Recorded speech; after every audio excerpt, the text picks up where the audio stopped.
zloraba mode v vojaške in politične namene. Ko rečem moda, se vam v bistvu nariše kroj, obleka, izraz človeka, kako je oblečen.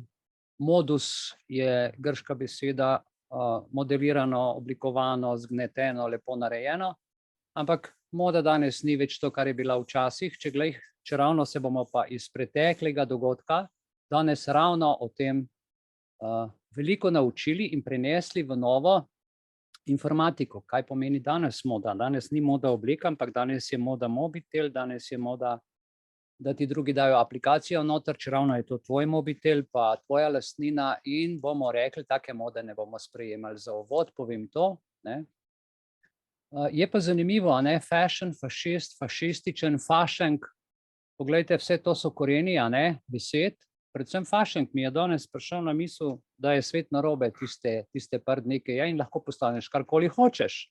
Lahko postaneš predsednik, lahko postaneš župan, lahko postaneš kralj, kraljica, lahko se spremeniš pa tudi v žabo, a ne. Skratka, tule bi še rekel, Immanuel Kant je rekel, da moda nima nobene zveze s pristnimi presojami okusa in namesto tega tipičen primer nereflektiranega in slepega posnemanja. Zdaj pa, če mi dovolite, danes bo ta tema dovolj zanimiva, bom jaz priklopil, a ne, na prosojnice in vam bom pokazal nekaj zanimivih stvari. To, kar vidite pred seboj, je članek, ki govori oblečen za ubijanje. Precej grobe besede, a ne? Oblečeni za ubijanje. Doba visokega fašizma in moda sta neločljivo in zahrbtno povezana. Zakaj in kako, bomo priča danes, ne samo kako sta povezana, ampak kako se jih da tudi odvezati in od tega osvoboditi, tako da bo tudi delna rešitev podana.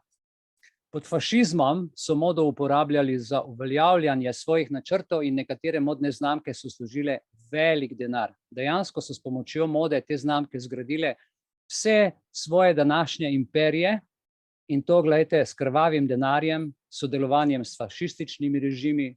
Vsa velika imena takratne mode, razen redkih izjem, so bila vključena v ta nacistični SS program. Njih so tako pritisnili, seveda te posebne znamke, marke, direktorje, tako kot so v covidu pritisnili na vsakega izmed nas posamično, kolikor so lahko, posebej pa na delavce in na direktorje, da so pritiskali naprej na delavce. Tako da to, kar smo doživeli zadnja 3 leta, je hudo v svetovnem globalnem pomenu. Takrat so bili pač posamezniki, ki so bili vplivni in so to stvar počeli malo drugače, ampak v bistvu je šlo za isto. Nastopala so znana imena kot Coco Chanel, vsi so sodelovali s Hitlerjem, Cristobal Balenciaga, Louis Vuitton, Christian Dior in Hugo Boss, ki je po nemških načrtih v bistvu za vso nemško vojsko šival uniforme, a ne. Na začetku zdajle bom pri zlorabi mode v vojaške in politične namene povedal, da je moda modus operandi za vodenje množic. Zakaj? Moda izraža neverbalno simboliko, ki jo imenujemo semiotika. To je poseben izraz, pa si poglejmo semiotike mode. Kot modus operandi, fashion, fašizem in covid, to je vse modus operandi. Samo imena so malo zamenjali. In zgodovinsko francoska beseda, ki pomeni moda, sega v daljno leto, če pogledamo malo zgodovino, 1482. Angleži zdaj nekoliko zaostajajo in oni so rekli nekaj v stilu, a ne. Šele 16. stoletje so uporabili besedo moda. Obstajajo pa tudi druge besede povezane s koncepti sloga in privlačnosti, ki so pred načinom. V stari francoščini, 12. 13. stoletju, pojem elegance začne pojavljati v kontekstu aristokratskih preferenc za poudarjanje lepote in razkazovanje prefinjenosti. Pojavi pa se tudi cointier, zamisel, da postaneš privlačnejši za druge s stilom ali z umetnostjo, v negi in oblačenju. Zanimivo je, kako je Deloris v pesmi iz 13. stoletja moškim svetoval.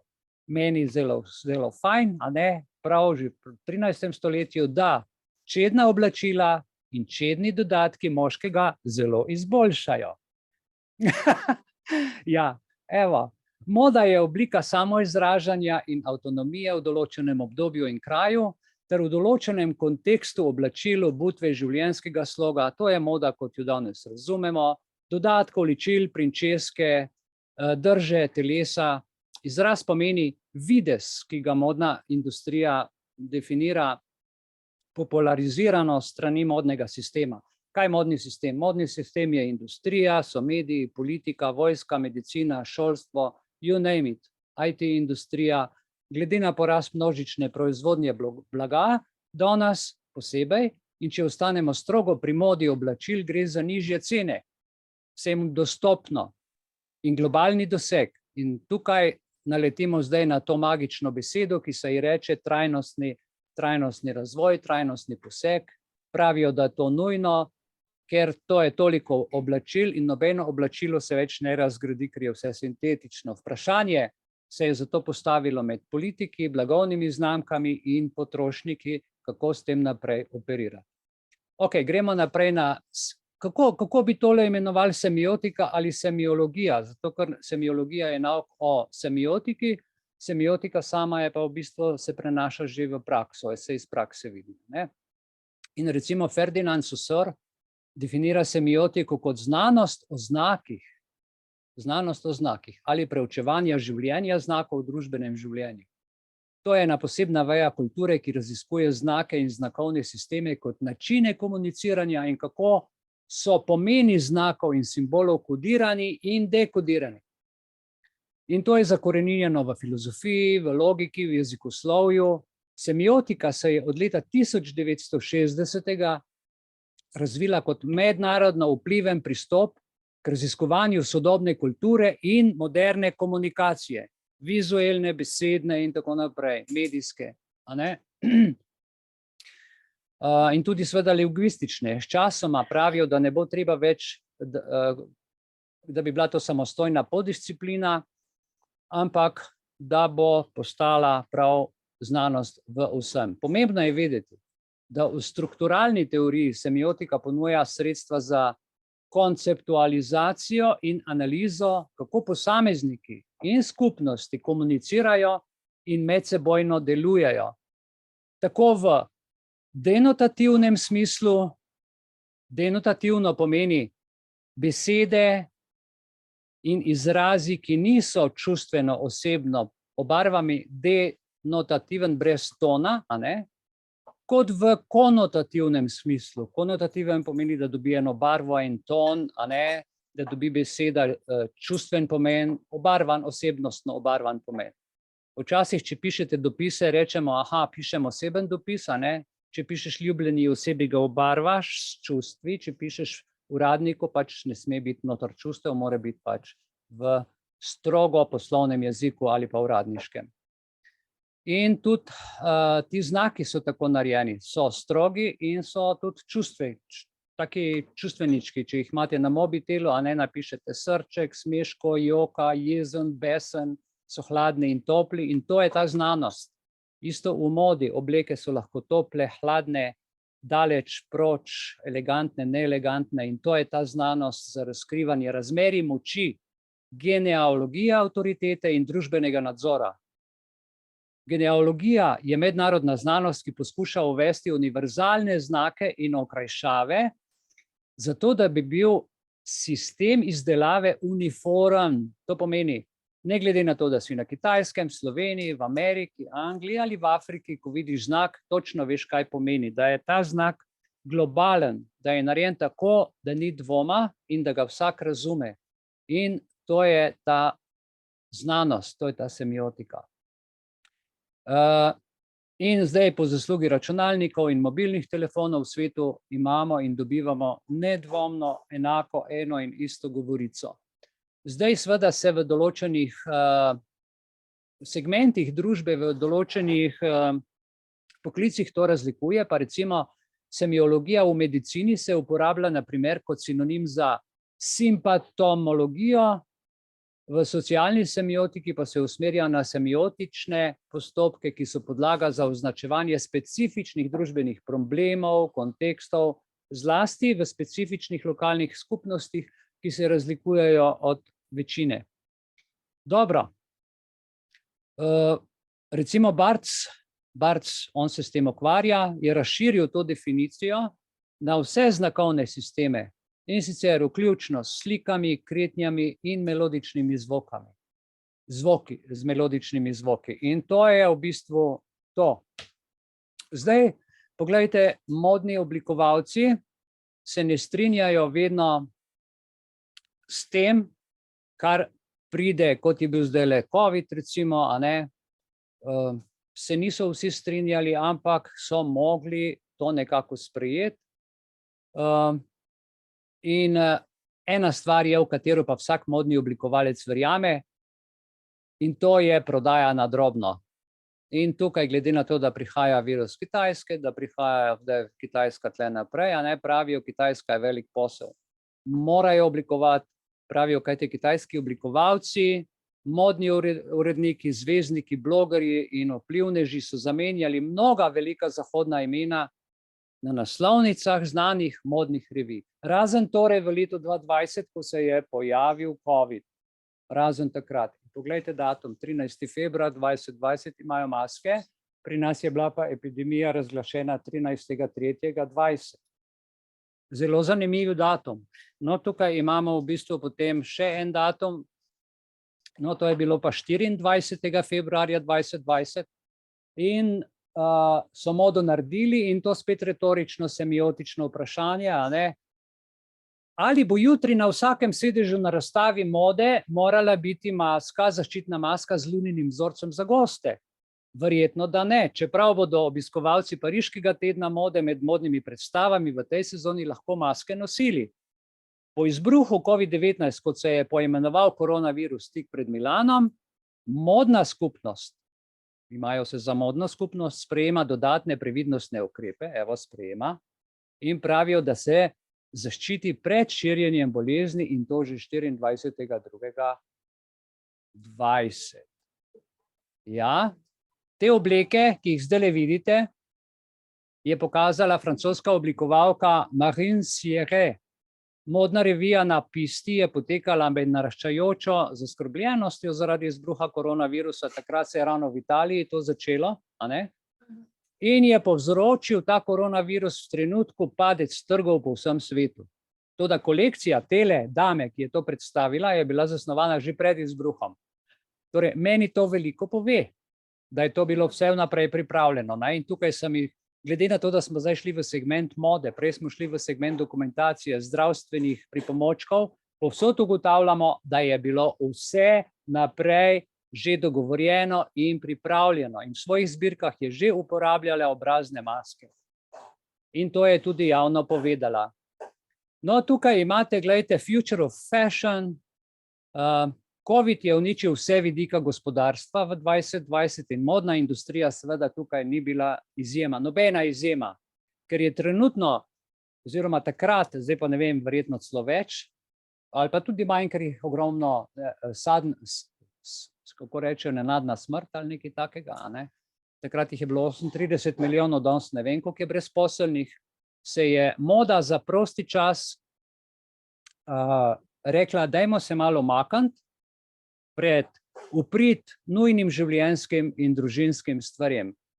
In ko rečeš, ta stavek je postal modern, vsi smo se umaknili v stanovanja, vsi smo to sprejeli, vsi smo se samo zaprli, vsi smo poslušali, nadzor je bil pa takšen, kakor da si v zavodu za prestajanje zaporne kazni in glede na to, da si to sam narediš, je to še toliko hujš. Ja, toliko hujš, ker tam ti naredi drugi, imaš neko upanje, tle si se pa sam zaklenil. In to je tako hudo. Vidite ta znak CC, koliko Chanel, na vrh pa še napiše Chanel. Se pravi, nič jih ni izučilo, da so kolaborirali z nacistično Nemčijo, v igri je samo denar, hladno, brez čustev, biznis. Ne brigajo jih ljudje, brigajo jih oblike in prodaja. In to je znak, ki govori in pove vse. Covid je pravzaprav ena zanimiva stvar. Tukaj vidite, imate tudi še naprej, ko se sprašujejo, kako bojo kupovali po pandemiji, Nike in tako naprej, pol so tukaj še druge firme. In za nameček, seveda je pa tukaj ena zanimiva stvar. Medtem, ko se je nekaj teh modnih lepotnih znamk kot odgovor na pandemijo odločilo za prodajo izdelkov, ki se tržijo s koronavirusom, glejte, so se druge začele mobilizirati proti naraščajočemu pomanjkanju tako imenovanih vitalnih zalog. Kaj so vitalne zaloge? Kaj so vitalne zaloge? Nekatere največje blagovne zaloge na svetu so namesto izdelave oblačil in lepotnih izdelkov preoblikovale svoje vire za proizvodnjo obraznih mask in razkužil za roke. In ne za nenujno uporabo vsakdanjega človeka, ampak za zdravstvene delavce, ki to najbolj potrebujejo. To se pravi, zdravstveni delavci so bili najbolj na udaru. Bolnice so bile polne, vsi se spomnimo, da je vse pokalo po šivih. Ni bilo prostora. Če si hotel v bolnico, nisi mogel priti, ker je bilo vse zaprto in so rekli, da je vse polno. No, in zdaj vam bom predstavil, to ni slovenska varianta, ampak je nemška varianta. Kako so bolnice polne bile, to je iz tistega časa, ne? Tako da, glejte, moda lahko presega simboliziranje poklica, lahko tudi sporoča ideje o posameznikovi osebnosti, o družbenem statusu ali verski pripadnosti. Kot je burka pokrivalo, ki ga nosijo islamske ženske in označujejo njihovo pripadnost islamski družbi, posamezniki lahko nosijo recimo kavbojke z blagovnimi znamkami in oblačila z blagovnimi znamkami drugih, da predstavijo vrednost ali svoj status v družbi. No, Desmond Morris trdi, nemogoče je nositi oblačila brez oddajanja družbenih signalov. Roland Barthes je bil semiotik, ki je preučeval modni sistem in kako se ideologije prenašajo skozi obleko. Semiotični sistem tvorijo družbeni interesi in ideologije. Ponavljam, semiotični sistemi tvorijo družbeni interesi in ideologije. In modni sistem ni nič drugačen. V naši družbi ideologije v modi pogosto izvajajo zvezdniki ali dominantni razred, v času internetnega razmaha pa influencerji. Včasih je to bila recimo Jackie Kennedy, ki je bila pomembna stilska ikona za ameriške ženske v 60-ih letih prejšnjega stoletja, kjer je njen stil postal simbol bogastva, moči in prestiža. Če si imel takšno obleko, si bil močan, bogat in prestižen. To je zelo zanimivo. Danes so to ikone in podobe iz Instagrama in občasno morda še z televizijskih TV novel, drugih filmov ali pa YouTubeov in tako naprej. To se pravi, ugotavljamo, da modni sistem ni statičen in se s spreminjanjem družbe in družbenih interesov spreminjajo tudi trendi, stili oblačenja. Hlače so bile prvotno oblačilo, ki so jih nosili moški in so pomenile moškost, vendar se je družba razvila in hlače so postale sprejemljivo oblačilo tako za moške kot za ženske. Hlače niso več omejene na označevanje moškosti kot take. Če si obleko hlače, si bil moški, ženska in to je bil simbol. To se je vse spremenilo, tako se tudi vse to spreminja. To se pravi, moda je sistem znakov, katerih simbolika in pomen se nenehno preoblikujejo in spreminjajo glede na čas, kraj in kulturo. Zdaj pa po tem uvodu gremo back to time, nazaj v čas in poglejmo, kakšno vezo ima moda in nacistična Nemčija. Kako si je z modo utirala pot in zakaj besedo fashion povezujemo s fašizmom, ter kako je s tem danes v tako imenovanem času nove realnosti in kakšna moda je COVID. Ok, pred vami so se narisale obleke, ki jih je oblikoval nemški dizajner. Bog ne daj, da bi bil kakšen drugi, zaradi tega, ker to je, mora biti tač oblike arijske roke, vendar pa je to oblikoval vse Hugo Boss, ki je po teh nemških načrtih šival te uniforme za vsako vrsto nemške vojske.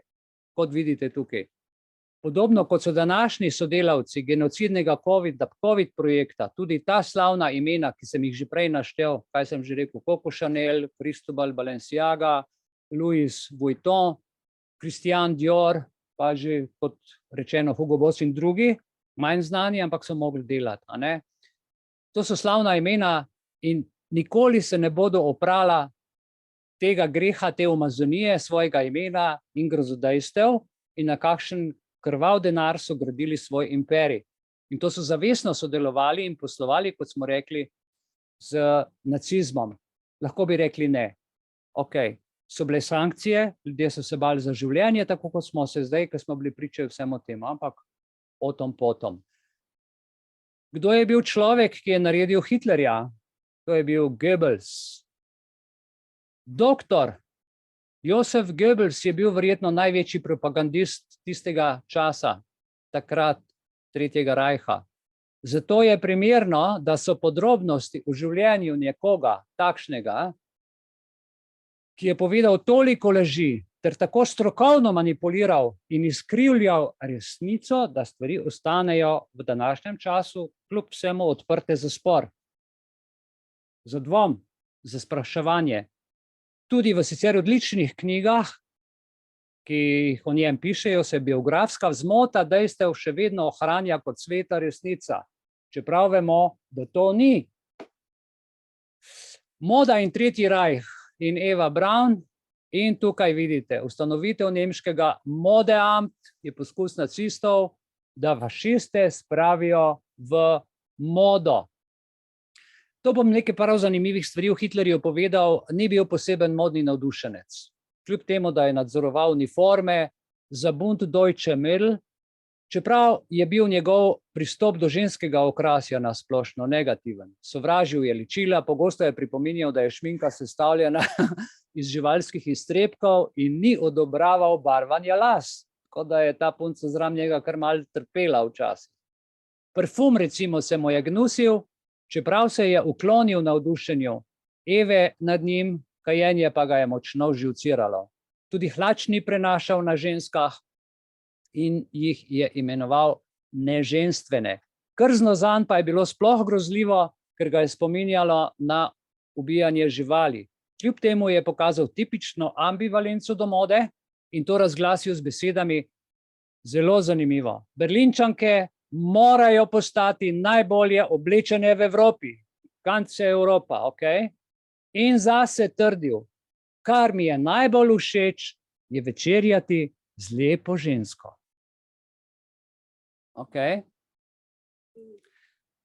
Pojavil se je v tej ambivalentnosti se je pojavil presenetljiv vidik Hitlerjevega prihoda na oblast leta 1933 in takrat so ustanovili ta nemški modni inštitut, znanega kot Deutsches Modeamt. Ta je postal odraz nacističnega poskusa nadzorovati vse vidike življenja žensk, vključno s tem, kaj nosijo, kaj delajo in kaj oblečejo. Ta inštitut je bil postavljen samo zaradi žensk. Boste videli, zakaj in kako.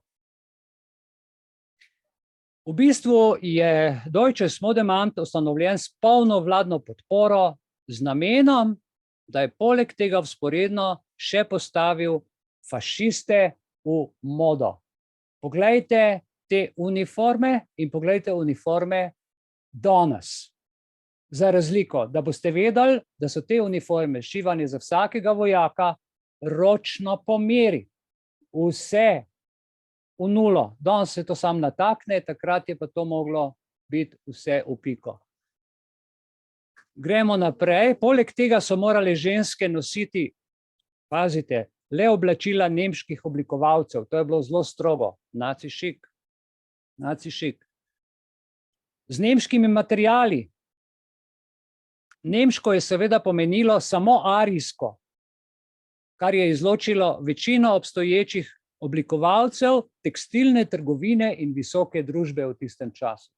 Se pravi, se jim je ponudba in povpraševanje zelo zmanjšalo, ker je moglo biti samo domače, arijsko in nemško, kot rečemo. Ne?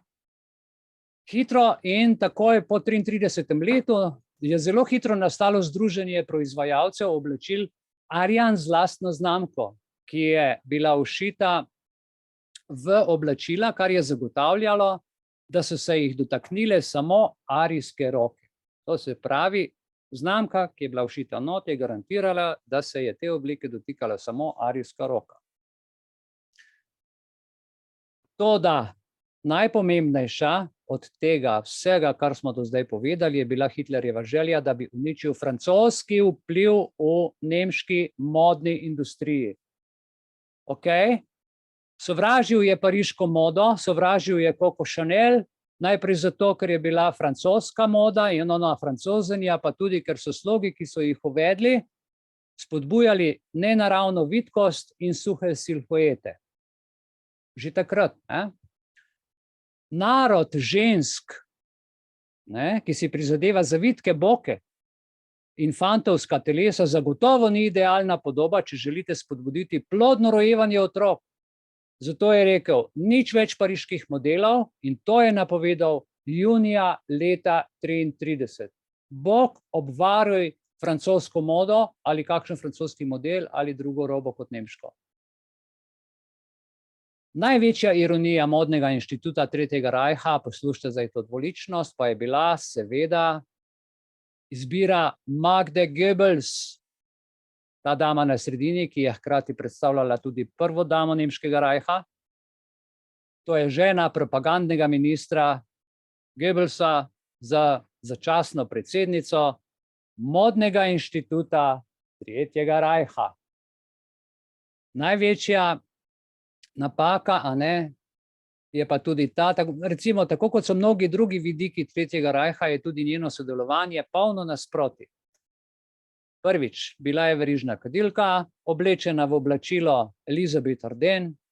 Magda je oboževala kulture, francoske krojače, ki so ročno krojili obleke po meri telesa in tako naprej, da ne poglejte čevlje, njeni najljubši oblikovalci, Paul Cohen, Richard Goetz, Fritz Grundl.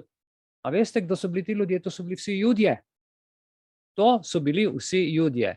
In nosila je ročno izdelane čevlje Ferragamo, kot tudi druge žene višjih oficirjev nacistov takrat. Podoben okus pa sta imeli tudi Annelie von Ribbentrop in Inge Ley, žena vodja laboristov Roberta Leja. Goebbelsova žena Magda je s premislekom skušala spremeniti podobo Gretchen modnega inštituta in zdaj pozorno poslušajte, in je javno izjavila kot podpredsednica, da mora biti Nemka prihodnosti, mora biti elegantna, lepa in inteligentna. Je izjavila v inštitutu in to javno. Kaj se je zgodilo po tej izjavi?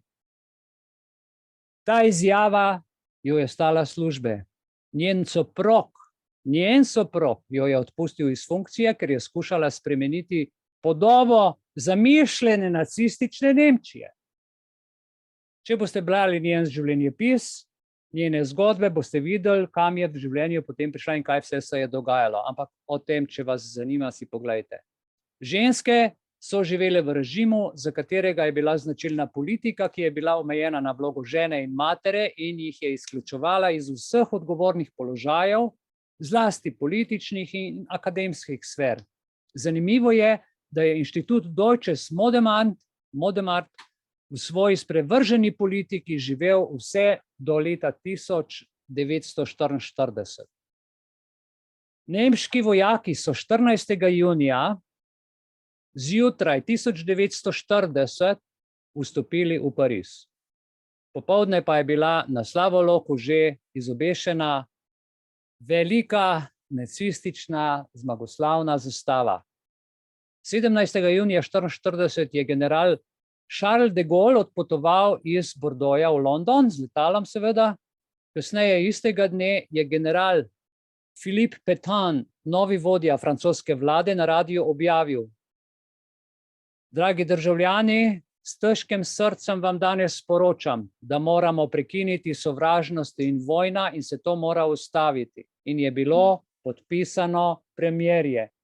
Od takrat naprej seveda je bilo, kot je bilo. Adolf Hitler je tukaj vidite 23. junija 40, dan po podpisu premirja. Na levi je Albert Speer, rojen 1905, kot moja babica, umrl 1981, moja babi ga je preživela 10 let, dobro. Minister za oborožitev in vojno proizvodnjo. In zraven je potem še kipar Amo Broker, Nemec, 1900 do 1991 je živel, to je na desni strani. Nacistična zastava, ki plapola na desni, nad Parizom jo vidite med okupacijo in je bila tam od 1940 do leta 1944. Da boste imeli predstavo, okupacija Pariza, kako je potekala samo za sliko, a ne? To se pravi okupacija Pariz, 14. junij 1940, potem tam je bila ustanovljena Višjeva vlada, 10. julija 1940 in potem okupirana Višjeva Francija novembra 1942, se pravi 1942 je vse postalo nemško.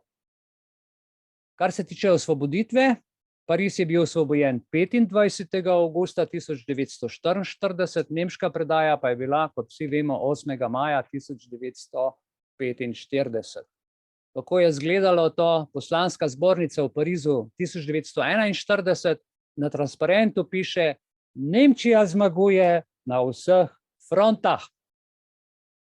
Med nemško okupacijo Pariza je bila hrana omejena in veliko pomanjkanje hrane je bilo povsem običajno. Poglejte to vrsto, kljub vsemu pa poglejte, kako so Parižani v stiski oblečeni.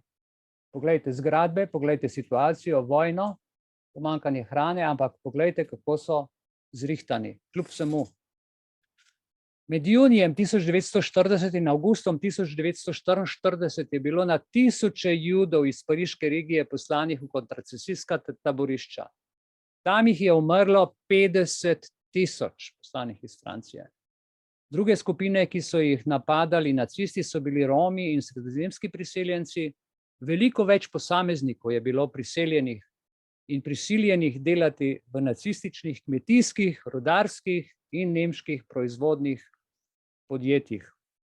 Tukaj se vidi, evo, Elizejske poljane, kako uživajo nemški častniki v kavarnah. To se je dogajalo leta 1942. Evo, nemški častniki tudi v muzeju Louvre, prav tako 42. leta.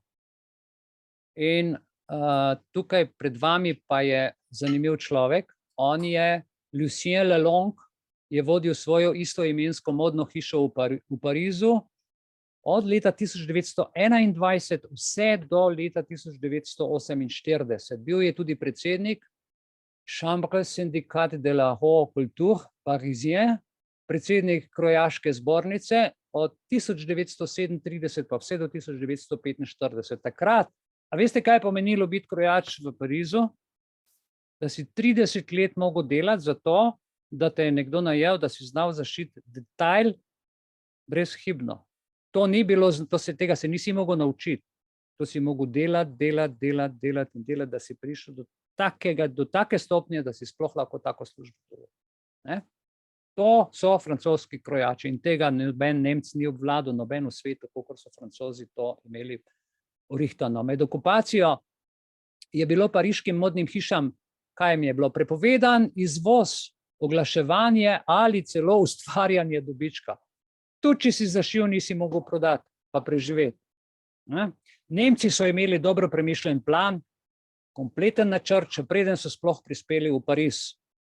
Celotno modno industrijo, poklicne šole, vse to so pripeljali ali na Dunaj ali pa v Berlin.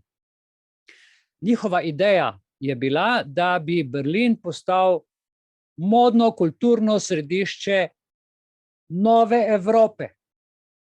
Temu, kar danes rečemo nova realnost, sam da še kulturnega središča nove realnosti nimamo, a ne? Sam to nam še manjka. To je bila njihova ideja, njihova želja in da bi bil razbit nepravični monopol Pariza čim prej in da bi to čim prej dosegli. 6 tednov po začetku okupacije so Nemci nasilno zasegli arhive Chambray sindikat in kaj so vse tam dobili pri tem človeku, ko so arhive. To so bili sestavljeni, se pravi dokumente, kroje, oblike, izvoz, informacije, vse v trgovskih šolah, z vsemi podatki o tujih kupcih. Skratka, to je tako, da danes odnesejo računalnik, so njim vzeli vse te arhive in si jih prisvojili, nič meni, nič tebi. V pariški modi so izurjeni obrtniki delali v majhnih ateljejih, od katerih je bil vsak specializiran res za detajl, za majhne posamezne podrobnosti. Teh veščin, smo rekli, se ni dalo naučiti kar tako in so zahtevali desetletja dela, preden so umetniki pridobili to potrebno raven znanja. V 40 letih prejšnjega stoletja je pariška modna industrija, veste, koliko ljudi je zaposlovala? Takih krojačev 30 000. In skoraj 1 milijon delovnih mest, če štejemo še industrijo izven Francije. To so bili časi. Britanke in Američanke, ki so medvojno prispele v Pariz, pa niso mogle verjeti, ko so videli Francozinje v takih oblačilih, kakršnih so jih videli. To je bilo vojno stanje in so jih videli v takih oblekah, kot da gre v gala, kot da gre v gledališče. A veste, da so se v tistem času, ko se ni dal dobiti nogavic, so si ženske noge pobarvale, da je bilo videti, kakor da nosi nogavice. Uporabljale so zavese za klobuke, uporabljale so, mislim, ljudje neverjetno, kako so se uprli temu nacističnemu bloku. Francozinje dejansko so bile odločene, da okupatorju ne bodo dovolili, da bi dramatično spremenil njihova življenja. Pustile so si lase, ličili so se, kar so našle, si barvale noge zaradi pomanjkanja nogavic, rezale moške obleke, da bi jih nosile same, uporabljale tele zavese, dodatke zlasti za klobuke. Klobuki so postali zelo pomembni, saj so postali kot uporniško orožje ženske v rokah Francozinje proti Hitlerju, proti nacizmu. Tukaj vidite odpor Francozov med osvoboditvijo Pariza, to je pa že 25. avgust 1944, vstaja se je pa začela 19. avgusta. In je tu zanimivo, tukaj je že vstop ameriških vojakov, general Dwight Eisenhower zapušča hotel De Ville s francosko generalko Marie-Pierre Koenig 25. avgusta 1944. In tukaj vidite nekaj osvobojenih francoskih tankov in nekaj polguseničarjev, druge oklepne divizije generala Leclerca.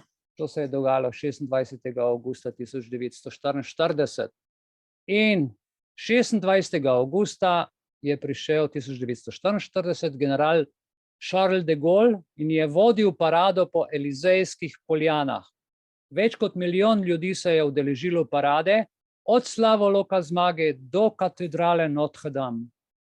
In 26. avgusta, se pravi ta isti dan, gledajte tukaj žandarji, vojaki zadržujejo množice, ki se gnetejo, da bi videli generala, kot recimo osvoboditelja Charlesa de Gaulle'a na ta isti dan. Da boste imeli malo predstavo, kako je to gledali, to je Le Palace de Hotel de Ville v Parizu v času parade generala Charlesa de Gaulle'a, potem tukaj imate množice na osvobojenem trgu Place de Concorde, v središču Pariza 26. avgusta 1944. Tu je pa zanimiva stvar, scena, ker so snajperji še vedno streljali in so se ljudje umikali, ampak od navdušenja se niso mogli zadrževati. Tako da tukaj vidite, kako iščejo zavetje, bežijo, ko nemški ostrostrelci nenadoma začnejo streljati, čeprav tega niso pričakovali. In predaja nemških častnikov med pohodom po ulicah Pariza, to je 28. avgust, prav tako pa tu vidite že Parižani na Elizejskih poljanah spremljajo ameriške vojake, medtem ko korakajo do slavoloka zmage 29. avgusta 1944.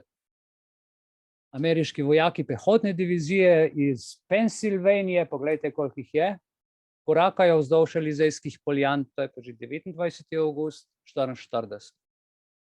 To se je dogajalo, Francija je bila modno onemogočena, hendikepirana, stvari so se zelo hitro odvijale, pri ljudeh je bila evforija, Mode njihove pravzaprav tako rekoč ni bilo, infrastrukture ni bilo, vse je bilo razbito, gospodarstvo in tako naprej, ampak poglejte, kaj dela duša, če nekaj hoče.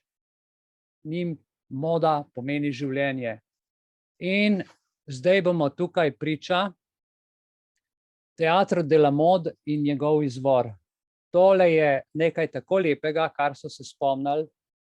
Raoul Dautry, predsednik Louvra, je takrat govoril z modnim oblikovalcem, ki sliši na ime Robert Ricci.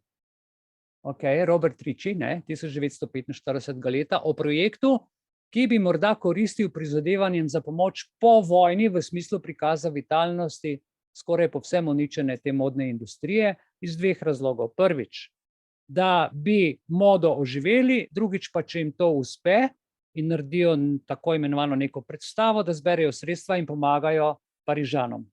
Tako da dve muhi na en mah. To je dal idejo. Ricci je pa to idejo prenesel na srečanje v Chambre Syndicat, katerega predsednik je bil Lucien Lelong. Ideja, ste ga prej videli, Lucien Lelong, ne? Ideja je bila sprejeta z navdušenjem oktober 1944, leta to je oktober, to je že jesen.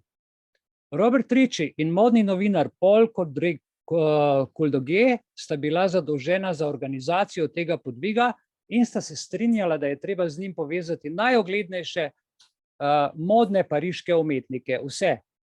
Prvotna zamisel je torej bila uprizoriti gala prireditev, za katero bi ustvarjali, kopirali in prodajali lutke v oblekah pariških modnih ustvarjalcev in krojačev. Torej, šlo je za lutke, ampak zdaj je nastal problem.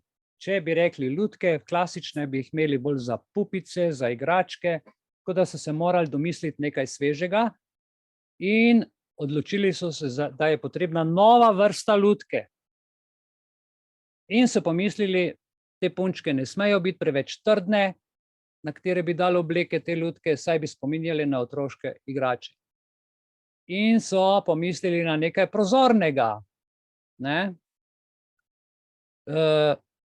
Jean Reboul je bil naprošen, naj ustvari glave iz mavca,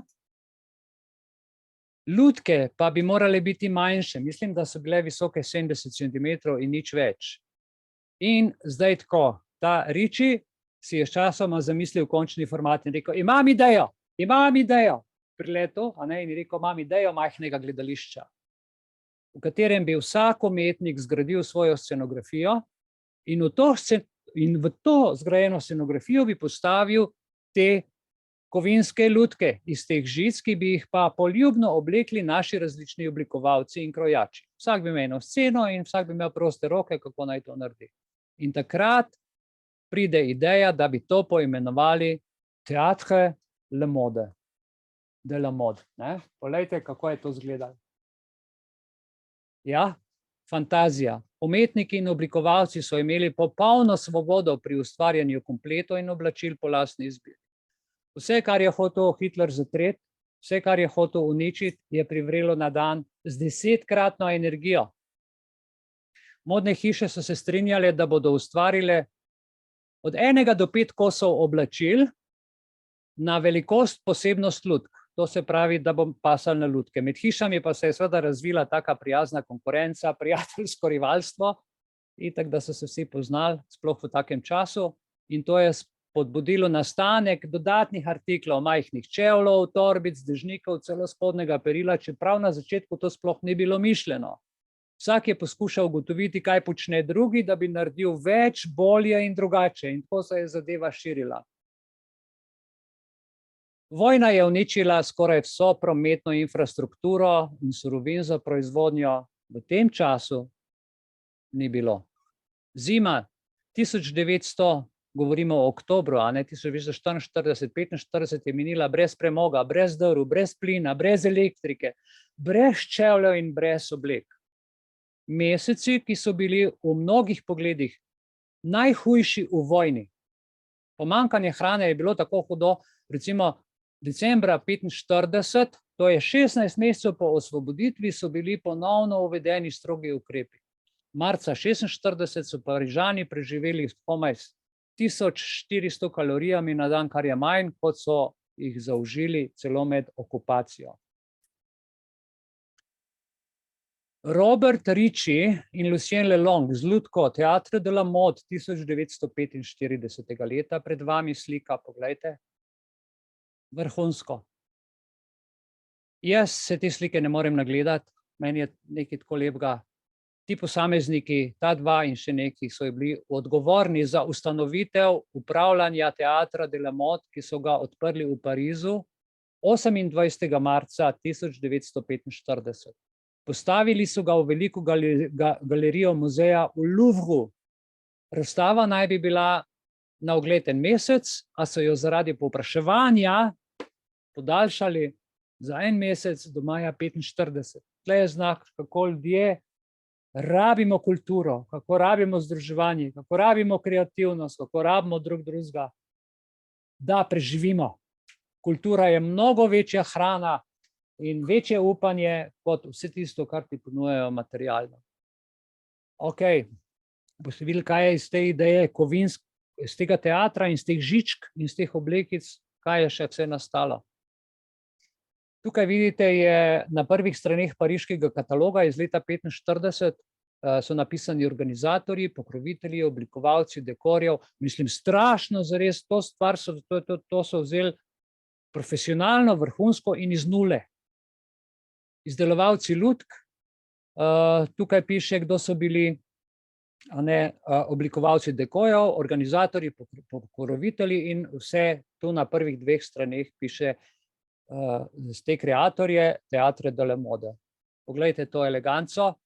Lucien Lelong je za londonsko različico kataloga zapisal: spoštovani, razstava Teatre de la Mode je vrhunec enormnega dela, truda in ustvarjanja.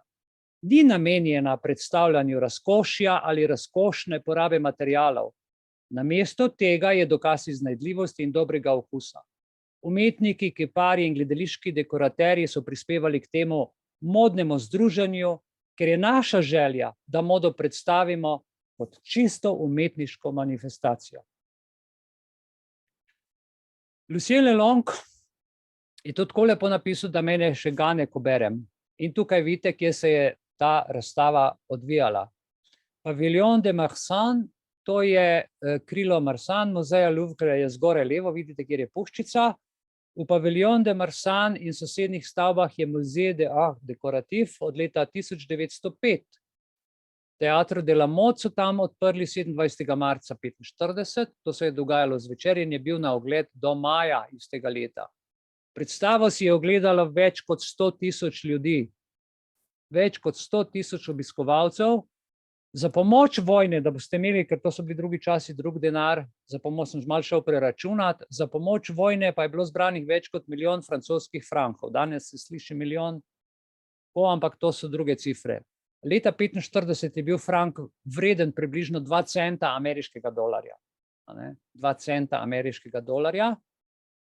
Dolar pa je v današnji valuti enega dolarja ustrezal vrednosti 14,72. Se pravi, današnji dolar 14,72 dolarja takrat, tako da 2 centa nekaj je bilo. S predstavo pariškega gledališča Teatre de la Mode leta 1945 je druščina tako zbrala več kot 294.000 dolarjev v takratni vrednosti za pomoč prizadetim zaradi vojne.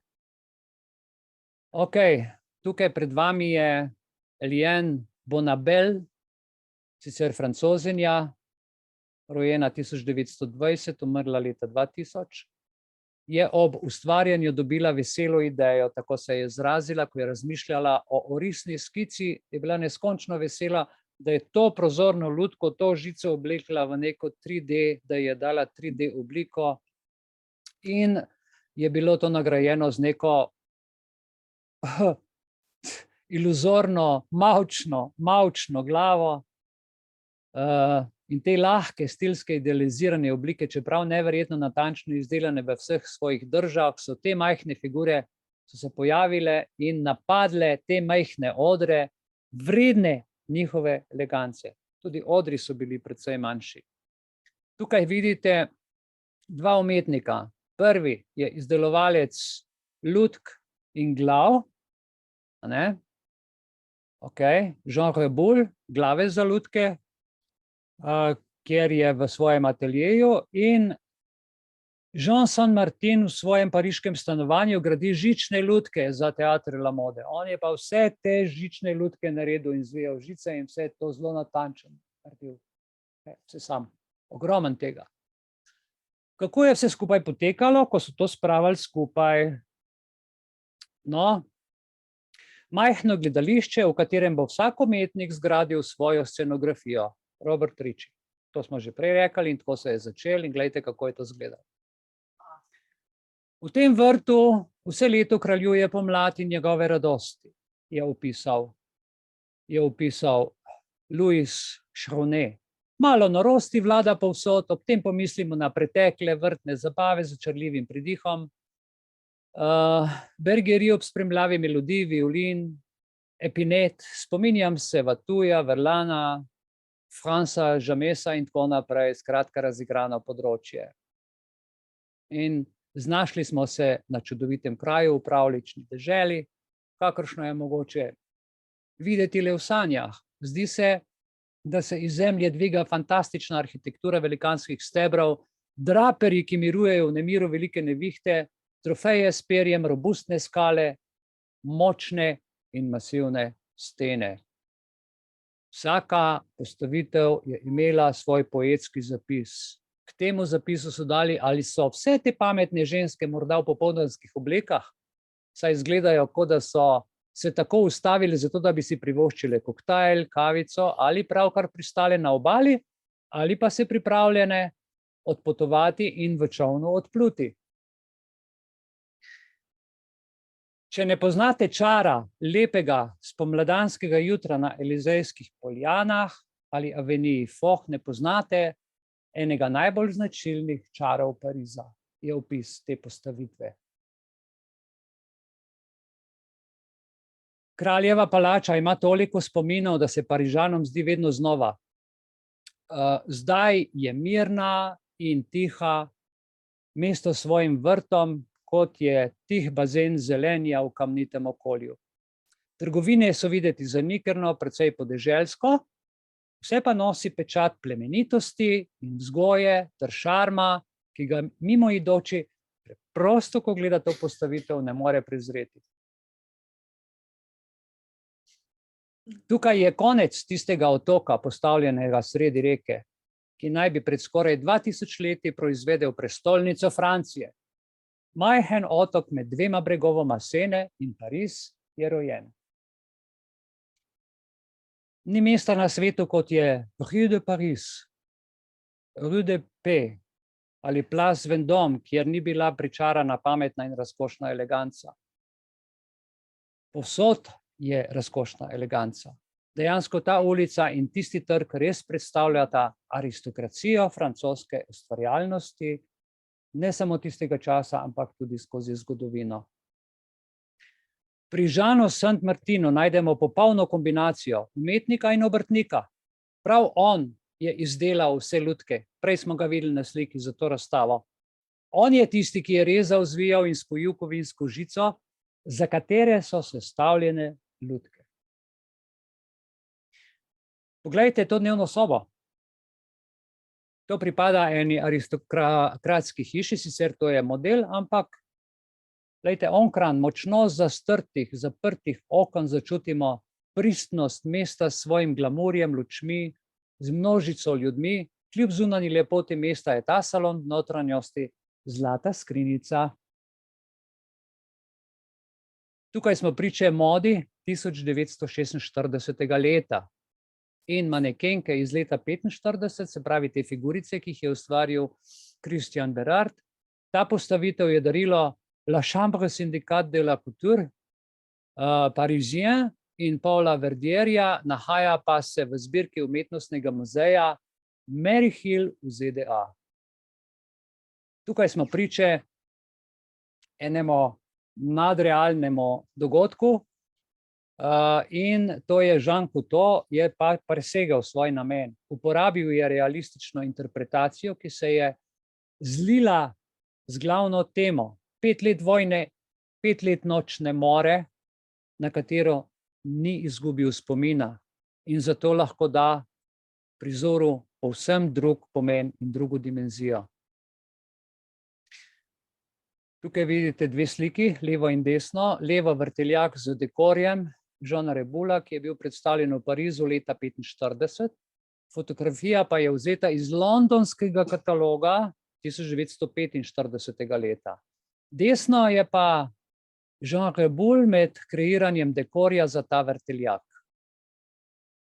No, vse to so pa ustvarili v zelo kratkem času, prekrasne stvari in na fotografiji vidite desno njeno veličanstvo, angleška kraljica Mary, ki je bila rojena 1867. leta, umrla pa 1953. med obiskom Teatra de la Mode. Fotografirano med zasebnim ogledom v Prince Gallery, Piccadilly, London, 1945. leta. Londonska razstava je bila podnaslovljena Fantazija mode. Fotografija je povzeta iz newyorškega kataloga iz leta 1946, sem jo tam našel. Torej, poglejmo, kaj se je dogajalo po tej otvoritvi v Parizu in v Londonu, ampak kje vse so potem ljudje to hoteli videti. Zgodovina razstave Teatre de Mode, ampak to v enem letu, 1945 do 1946. Pariz, 25. marec 1945, Barcelona, poletje 1945, London, 12. septembra 1945, Leeds, Anglija, 2. januar 1946, Kopenhagen, delno 24. januar do 24. februar 1946, Stockholm, jesen zima 45-46, New York, maj, juni 46 in San Francisco, 12. september do sredine oktobra 1946. To naredi prodorna ideja, to naredi energija, to naredijo dobre zamisli in se odpre ves svet. Tukaj je zanimiva zgradba. Maja in junija 1946 je bil Teatre de la Mode razstavljen na Madison Avenue v New Yorku v ZDA. Razstava je bila namenjena francoski medsebojni pomoči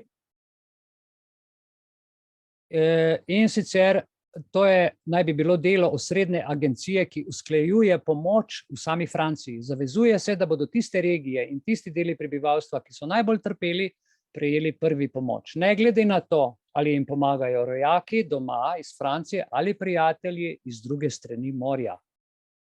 To je bilo res nekaj čudovitega, ta vzajemnost. In tukaj vidite, gledajte, to je stran iz programa za razstavo v New Yorku leta 1946.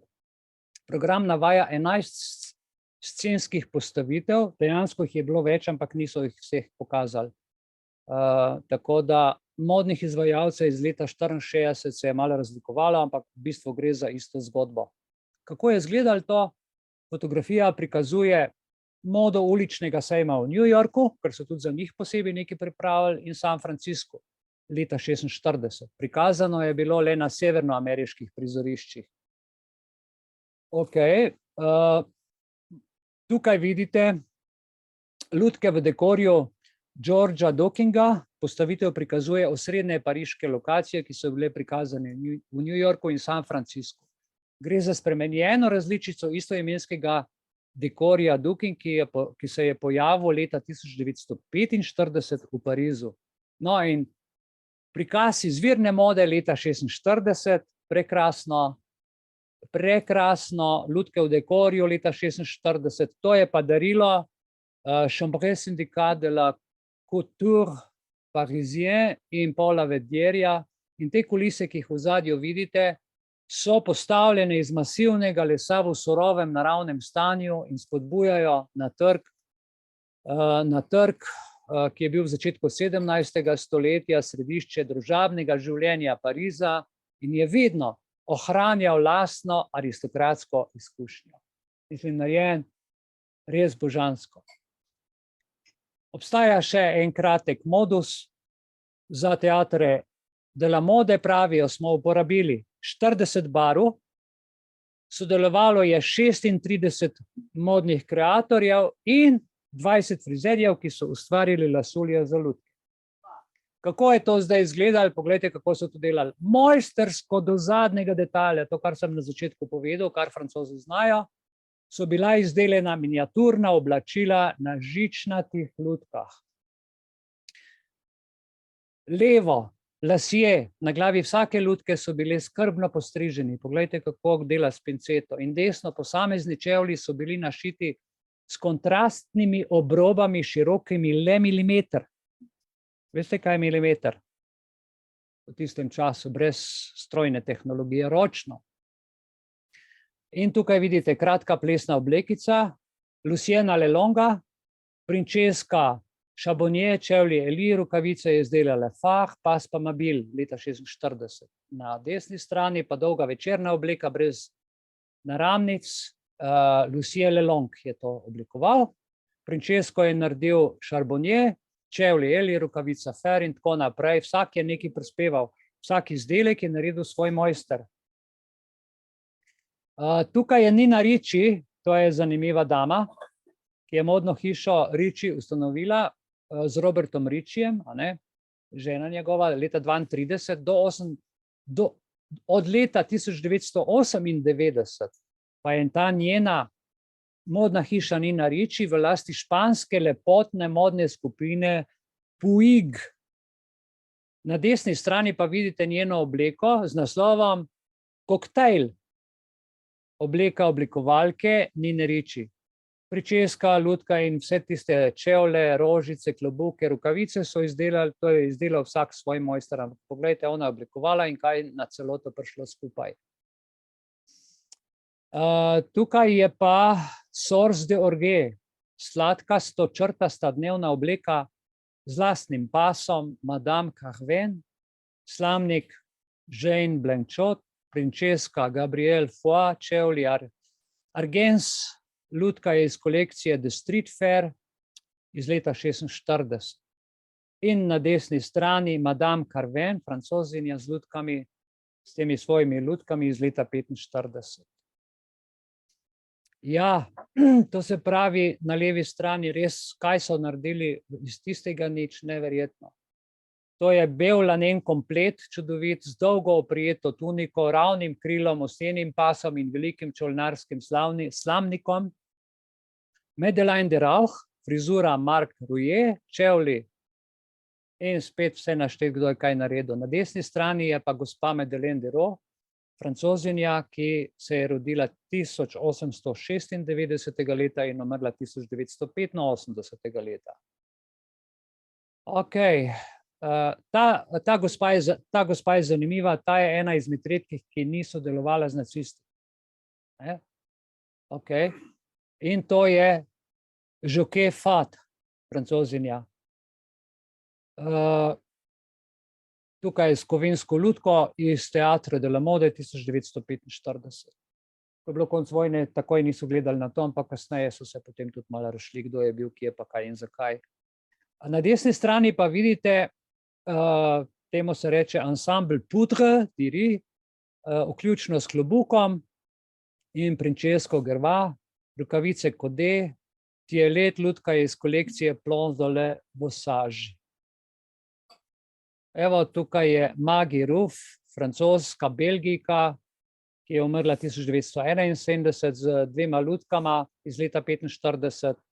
Imela je modno hišo Maggie Ruff in bila odprta v Parizu vse do leta 1929.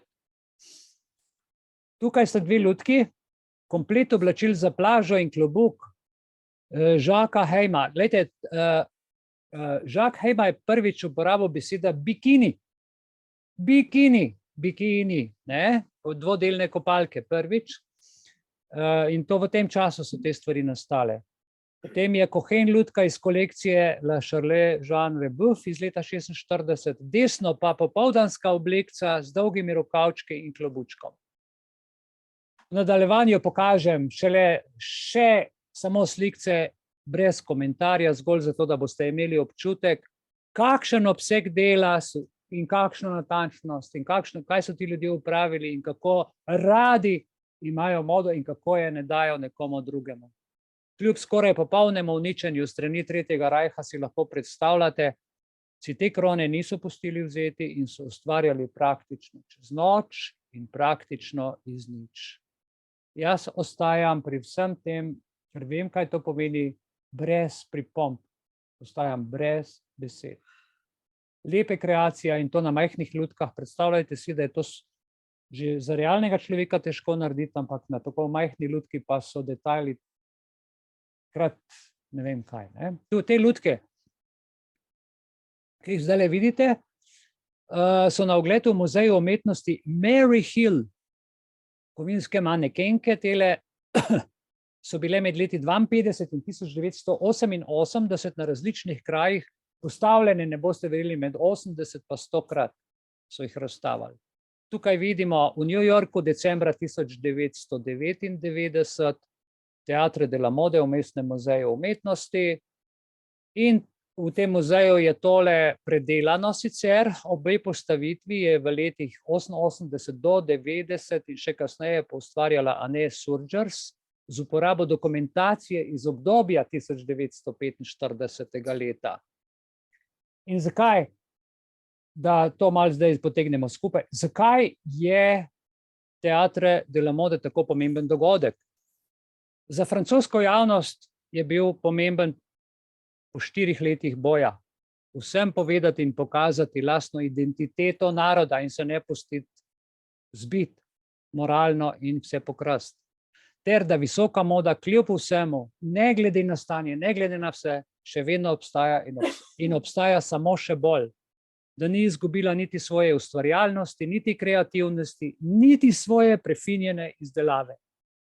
Drugič, Teatre de la Mode ponazarja tesne povezave med svetom umetnosti in mode, ki so bile tradicija zgodnjega 20. stoletja in vplivom Paula Pureta in hkrati izraz dobrodelne pomoči prizadetim Francozom v času okupacije. Tretjič, torej z vidika modne zgodovine je pa zanimivo, ker tukaj je en manjkajoči člen, ki ga je onemogočila vojna, pa tako imenovan Dior New Look, ker to je bil trend. Med vojno tega ni bilo in Teatre de la Mode zato prikazuje ključno vmesno leto 1946, tako da so tudi to nekako nadomestili.